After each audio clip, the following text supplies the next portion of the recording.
What's up, ladies and gentlemen, boys and girls? Your boy, the Dread Man, is back with another Nerd Talk topic for tonight. Now, superhero movie fatigue. I've been wanting to talk to you guys about this for a while now.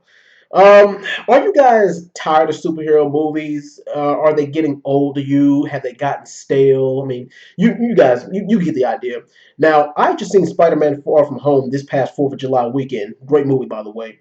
And it made up for the less than favorable reviews that X-Men Dark Phoenix got, which I didn't even bother seeing in theaters. I'm probably going to rent it on digital when it comes out. But nonetheless, have superhero movies gotten stale to you? I mean, have they oversaturated the market? Because superhero movie, I mean, I'm not going to lie.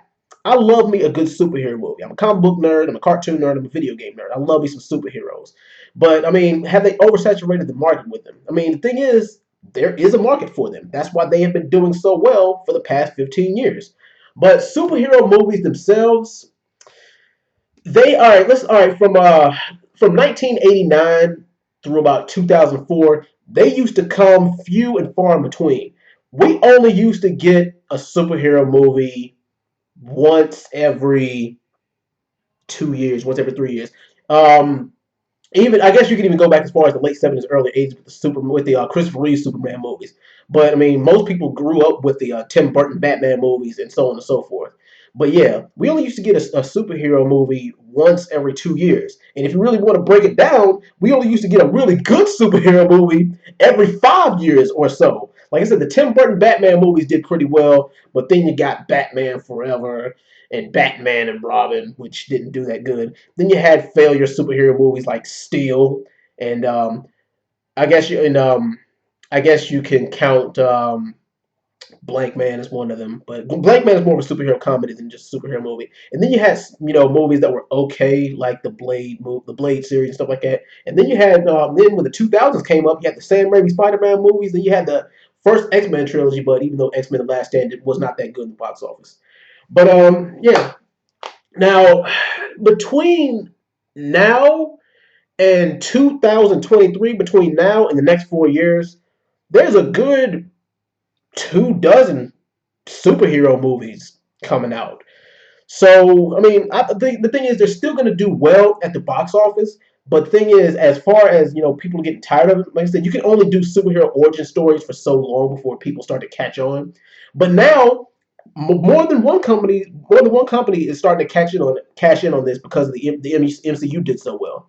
Now, most movie companies are trying to brand and trying to make a series of interconnected movies. They're trying to make a cinematic universe. I mean, DC, theirs is just now really starting to get the ball rolling with theirs, even though like their first couple movies were average. Batman vs Superman didn't live up to the hype. Neither did Justice League. But I mean, I thought that if you really do want to start this as the DC cinematic universe, I thought that Man of Steel actually was pretty good, or it was at least decent. But yeah, I mean, Shazam, very very favorable reviews. So far, let's see, Shazam, favorable reviews. Aquaman, pretty good reviews. Wonder Woman, probably the best movie that DC Cinematic Universe has to offer at this point. And yeah, and even you can even say that the Fast and Furious movies are a cinematic universe now. But now people are kind of crying and complaining about, oh well, the Fast and Furious movies, it used to be just a movie about street racing, and now they've made them into all right.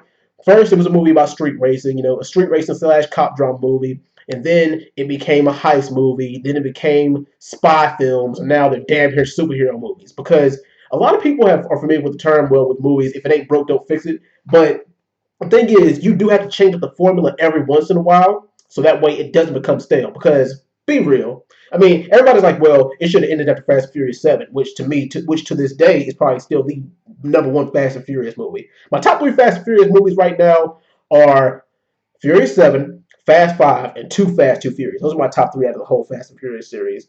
But I am going to go see Hobbs and Shaw in theaters and give you guys my review on that. But as far as that, I mean, the thing is, you do have to switch it up just a little bit. I mean, but like why not go over the top with it? Why not experiment? Why not try something new? And I forgot what YouTuber said this, but I would like for somebody to entertain the idea of it just because. Like, what the hell's next? Fast and Furious versus Transformers? Universal Studios, make it happen. Make a Fast and Furious versus Transformers collaboration. They've done everything else. But yeah, I'm pretty sure that a lot of you guys would have gotten sick of the Fast and Furious franchise if it was all racing movies from 1 through 5. Y'all would have stopped. Y'all would have checked out the Fast and Furious 4. And like I said, as far as maybe because Hollywood right now, they really are hurting for something new and something original, which kind of why they kind of have to throw you a curveball every once in a while. They have to. That's why like a lot of these, in Disney, they're doing live action reboots of our favorite classic cartoons and cartoon movies, and they're switching it up. The characters and everything, and some of them are even doing. They're changing either changing the origin or the background of the main character, or even their race. And don't worry, guys, I will get to the aerial race change in another video. I'll get to that. I'll talk about that later. That's a whole different video topic. But yeah, you got to do something new. I mean, you have to even if you're not going to do something new and original, you got to put a twist on the old, just so it can appeal to the old school fans, and just so you can give something new something that the new and younger fans can relate to. But as far as superhero movies, I'm not tired of them. Just as long as they can give us something, just as long as they can throw something new in there, because I mean, honest. I mean, the thing is, if you go to a Spider-Man movie, what are you going to see? You're going to see Peter Parker being a nerd, and then Spider-Man cracking jokes, web swinging, beat up the bad guy, yada yada yada. That's pretty much what you're going to see. People. The thing is, people need to stop being so critical of superhero movies and just turn the brain off and just enjoy the damn action. That's the way I feel about it. That's why superhero movies are more enjoyable for me because I know not to take them so serious. How serious can you take a guy who's got his superpowers in an accident? How serious can you take if somebody gets shot and survives it? How serious can you take a movie where a guy can defy gravity, fly, breathe in space, have superhuman speed, strength, and can breathe underwater and grow to 30 feet tall? Like, how serious can you take those movies? But yeah, anyway, I'm out, guys. You guys tell me what you think. Are you guys tired of superhero movies? And if you are, then what can the Hollywood market do to make them more appealing to you? Anyway, I'm out. I'll see you guys next time. Peace.